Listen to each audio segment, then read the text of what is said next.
উত্তরটা দিতে সুন্দর হলো।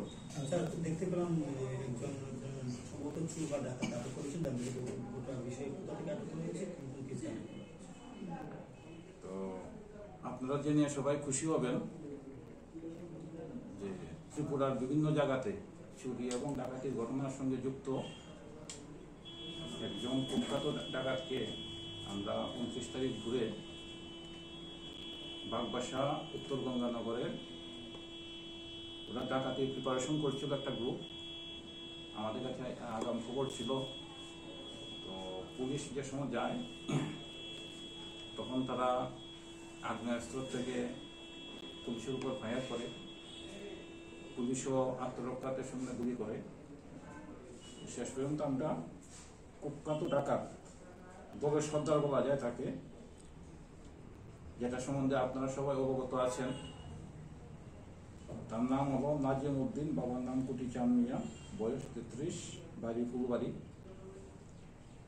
তাকে আমরা হাতিয়ার সহকারে এবং ডাকাতির যে প্রিপারেশন করেছিল সেই প্রিপারেশনে আপনারা সামনে দেখেছেন যা যা ছিল, দা, বন্দুক এবং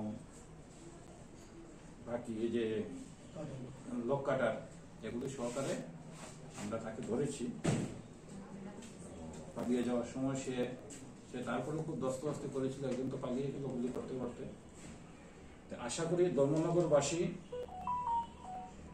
একটু শান্তি পাবে, কারণ বিভিন্ন জায়গাতে ধর্মনগরবাসী রাত্রেবেলা জেগে জেগে পাহারা দিচ্ছিল এবং গতদিনও এই বাড়িতে ও ডাকাতির পরিকল্পনা নিয়েছিল। আমি বাড়ির মালিকের সঙ্গে কথাবার্তা বলেছি, তো সেদিন সেই বাড়িতে ডাকাতি করেনি। তো ধর্মনগরে ছাড়াও কুমারঘাটেও একটা কেসে ওর নামে চার্জশিট হয়েছিল এবং সে স্বীকার করেছে আগরতলাতে যে রিসেন্টলি যে 2-3টা ডাকাতির ঘটনা হয়েছে সে এবং তার গ্রুপ সেগুলির সঙ্গে যুক্ত ছিল।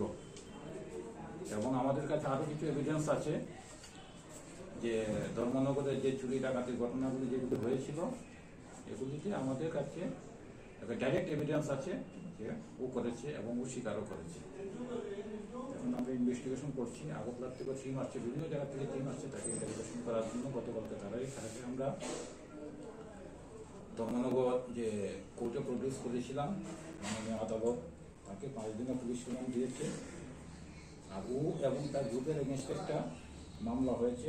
মামলার সেকশন হলো 120B 399, 400 353 506 IPC এবং 25(1)B of the 27 to আনসেট। বাগবাসা উত্তর গঙ্গানগর জঙ্গলের মধ্যে লুকিয়েছিল রাত্রেবেলা ডাকাতি করার উদ্দেশ্য নেই। তাদের কাছে অনেকগুলো হাতিয়ার উদ্ধার করা হয়েছে, তাদেরকে কি মনে করছেন যে অধিক রাত্রে কয়জন ছিল তারা গ্রুপের মধ্যে? আমাদের কাছে যতটুকু খবর ও স্বীকার করেছে ওরা 6-7 জন সবসময় থাকে, মানে প্রত্যেকদিন 6-7 জন পার্টিসিপেট করে না, কিন্তু তাদের গ্রুপে 6-7 জন আছে। হাতিয়ারগুলো কি ওদের কাছ থেকে ওই জায়গা থেকে আমরা পেয়েছি, যেখানে ঘটনা হয়েছে সেখান থেকে পেয়েছি। 29 তারিখে আপনারা ওকে আটক করলেন, আর আমাদের 31 তারিখে মূল কারণ কি জানতে পারবেন? 29 তারিখে আসলে তাকে তো আমরা করেছিলাম, সেই ইনজুর হয়েছিল 10টা রাতের সময়, আমরা হসপিটালে করেছিলাম। কালকে আমরা তাকে কোর্টে প্রডিউস করেছি, আর আজকে পুলিশ রিমান্ড 5 দিনে জানানো হয়েছে আপনাদের।